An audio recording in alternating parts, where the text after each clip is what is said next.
அடிக்கிற வெயிலுக்கு கூல் ட்ரிங்க்ஸா? இந்த விஷயம் தெரிந்தா இனிமே கூல் ட்ரிங்க்ஸே குடிக்க மாட்டீங்க. இன்றைக்கு இருக்கும் நிலைமைக்கு இதுதான் வெயில் காலம், இதுதான் மழைக்காலம் என்று கூறிவிட முடியாத அளவிற்கு திடீரென்று காலநிலையில் மாற்றங்கள் ஏற்படுகிறது. திடீரென்று மழை தொடர்ச்சியாக பெய்து நீர் ஆறு போல பெருக்கெடுத்து ஓடுகிறது. திடீரென்று அளவுக்கு அதிகமான வெயில் சுட்டெரிக்கின்றது. இப்படி ஒரு பக்கம் மழையினால் கஷ்டப்படுகிறோம் என்று பார்த்தால், மற்றொரு பக்கம் அதிக அளவில் வெயில் அடித்து இன்னும் அதிக அளவில் நம்மளை வாட்டி எடுக்கத்தான் செய்கிறது. அதிக அளவில் வெயில் அடிக்கும் பொழுது அதை தாங்கிக் கொள்வதற்கு மனிதர்களிடம் போதுமான சக்தி இல்லாமல் பெருமளவில் பாதிக்கப்படுகின்றனர். இந்த நிலையில் மருத்துவராக அதிக அளவில் வெப்பம் ஏற்படும் பொழுது உடலை குளிர்பதத்துடன் வைத்துக் கொள்ள அறிவுறுத்துகின்றனர். வெயிலின் தாக்கம் அதிகரிக்கும் பொழுது மனித உடல் அதிக அளவில் சூடாகி வெப்பமடைகிறது. இதனால் கண் எரிச்சல், ஹீட் ஸ்ட்ரோக் மற்றும் மஞ்சள் காமாலை போன்ற பல வகையான வெப்பத்தால் ஏற்படும் பாதிப்புகள் வருகிறது. இந்த நிலையில் பலரும் இந்த அதிக அளவில் வெப்பத்திலிருந்து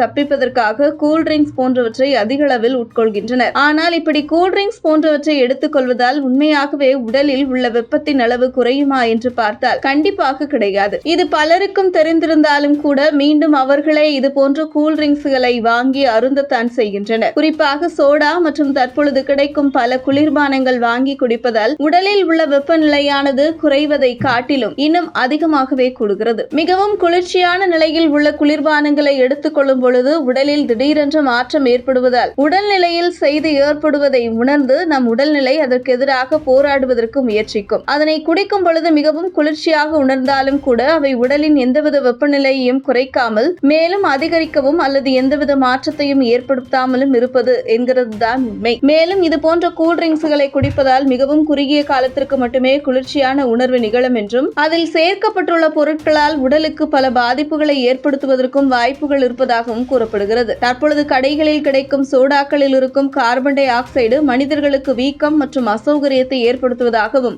வெப்பத்தின் அளவு அதிகரிப்பதற்கும் வழிவகுக்கும் என்று கூறப்படுகிறது. மேலும் இதுபோன்ற குளிர்பானங்களில் அதிக அளவில் சர்க்கரை ஆற்றல் இருப்பதால் குறுகிய காலத்தில் வளர்சிதை மாற்றத்தை ஏற்படுத்துவதாகவும் கூறப்படுகிறது. இதனால் உடலுக்குள் உள்ள வெப்ப அளவில் உற்பத்தி மேலும் அதிகரிக்கும் என்று கூறப்படுகிறது. எனவே வெயில் காலங்களில் இதுபோன்ற கூல்ட்ரிங்க்ஸ்களை தவிர்த்துவிட்டு அதிக அளவில் தண்ணீர், கிரீன் டீ, மோர், எலுமிச்சை சாறு கலந்த சர்பத் போன்றவற்றை அடிக்கடி எடுத்துக் கொள்ளலாம். அல்லது இயற்கையாகவே நமக்கு கிடைக்கும் இளநீர் போன்றவற்றை அருந்தினால் உடலில் வெப்பநிலையை சீராக வைத்துக் கொள்ளவும் அதிக அளவில் வெப்பத்தால் ஏற்படும் நோய்களை தடுப்பதற்கு உதவியாக இருக்கும் என்று மருத்துவர்கள் அறிவுரைகள் கூறுகின்றனர். எனவே வரப்போகும் வெயில் காலத்தில் இதுபோன்ற கூல்ட்ரிங்க்ஸ்களை தவிர்த்துவிட்டு எளிமையாக கிடைக்கும் இளநீர் போன்ற நீராகாரங்களை அனைவரும் எடுத்துக்கொண்டு தங்களின் குழந்தைகளுக்கும் அவற்றையே கொடுப்பதால் வெயிலின் தாக்கத்திலிருந்து தப்பித்துக் கொள்ளலாம். இதுபோன்ற முக்கிய நிகழ்வுகள், அரசியல் தகவல்களை ஆழமாக மாறுபட்ட கோணத்திலும் அறிந்து கொள்ள மறக்காமல் பாரத் மெயில் 24 பக்கத்தை